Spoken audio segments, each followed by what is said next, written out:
একদিন একটি হাঁস তার বাসায় বসে তার ডিমগুলোতে তা দিচ্ছিল। হঠাৎ একটি কুমির তার বাসায় আক্রমণ চালায়, তার সবগুলো ডিম নষ্ট করে দেয়, কিন্তু একটি ডিম বেঁচে যায়। সেই ডিমটা পায় একটি ছোট্ট কুকুর।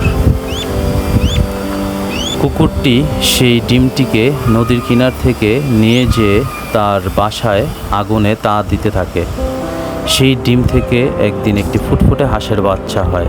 সে বাচ্চাটিকে একটু পেলে বড় করে তার মায়ের কাছে কুকুরটি ফিরিয়ে দেয় এবং হাঁসের বাচ্চাটির মা এবং বাচ্চাটি অনেক খুশি হয়।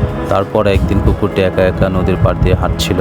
একটি ছেলে কুকুরটিকে নদীতে ফেলে দেয় এবং সে কুকুরটি অনেক কান্না করছিল। এই দেখে ছোট্ট হাঁসের বাচ্চাটি তার মাকে ডেকে নিয়ে আসে এবং তার মা বড় হাঁস সেই কুকুরটিকে উদ্ধার করে। এতে বোঝা যায় যে কারো বিপদে কেউ কাকে উদ্ধার করলে সে যদি কখনো বিপদে পড়ে সে উপকার পাবেই।